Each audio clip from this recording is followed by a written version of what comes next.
తెలంగాణలో crime rate పెరుగుతోందని MLA Palla Rajeshwar Reddy అసెంబ్లీలో అన్నారు.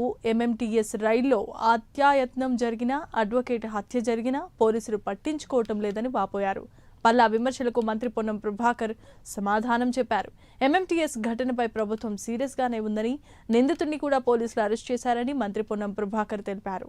పోలీసుల మనోభావాలను దెబ్బతీసేలా బీఆర్ఎస్ సభ్యులు మాట్లాడడం సరికాదని హితవు పలికారు. పోలీసులను రాజకీయాల్లోనికి లాగొద్దని విన్నవించారు.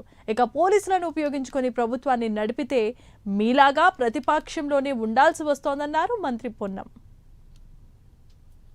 Recorded 19,922 cases of crime against women in 2024. దరిదాపుగా 13.75% క్రైమ్స్ విమెన్స్ కి వ్యతిరేకంగా పెరిగిన అధ్యక్ష. హత్యలు కానీ, కిడ్నాప్లు కానీ, రేపులు కానీ, మహిళల మీద గత సంవత్సరం 19,013 ఉంటే ఈ సంవత్సరం 19,922, 13.75%. అధ్యక్ష, నిన్న ఎంఎంటీఎస్ రైల్లోకి ప్రయాణిస్తున్న వాళ్ళ మీద ఇమ్మీడియట్ గా అటాక్ జరిగితే పట్టించుకున్న నాదు లేదు అధ్యక్ష. ఒక అడ్వకేట్ ని అడ్డంగా నరికేసింది అధ్యక్ష హైదరాబాద్ నగరంలో. ఇక కత్తులు పట్టుకొని మొత్తం కూడా ఇలా వీరవిహారం చేస్తున్న పరిస్థితి ఉన్నది అధ్యక్ష. తప్పుడు సమాచారం వారు ఏదైనా చెప్పచ్చు, కానీ తప్పుడు సమాచారం ఏది అధ్యక్ష.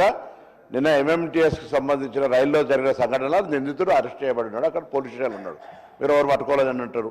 తర్వాత మీరు పోలీసులకు సంబంధించి సంస్కరణలు చేసినారు. తప్పేం లేదు, సంస్కరణలు చేయడం లోపల ఇది మనం డెఫినెట్లీ చేయాలి. మీరు రాకముందు కూడా పోలీసింగ్ చాలా మొత్తం నక్సలైట్ వ్యవస్థ కావచ్చు, లా అండ్ ఆర్డర్ వ్యవస్థ కావచ్చు, చాలా పకడ్బందీగా పనిచేసినాం. మీరు ఎంతసేపు మీరు చేస్తున్నటువంటి ప్రజా ఉద్యమాలను తెలంగాణ చౌక్తో ఎత్తేస్తూ కూడా నిర్బంధము, నియంతృత్వంతో నడిపేటువంటి ప్రయత్నం కొరకు మీరు పోలీసులు ఎప్పుడు కూడా స్ట్రెంథనింగ్ చేసుకుని ఉండరు. మేము దాన్ని ప్రజలకు సంబంధించి ఉపయోగించే ప్రయత్నం చేస్తాం. ఫ్రెండ్లీ పోలీసు ప్రజలకు ఉండాలి, నేరస్తుల పట్ల కఠినంగా ఉండాలి అనేటువంటి వ్యాఖ్యను అవలంబిస్తున్నాం.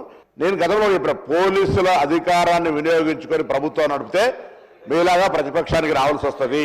కాబట్టి పోలీసుల అధికారాన్ని వినియోగించుకోవాలి అవసరం లేదు. పోలీసుల అధికారాలు శాంతి భద్రతలు కాపాడడానికి మాత్రమే వినియోగించుకోవాలి.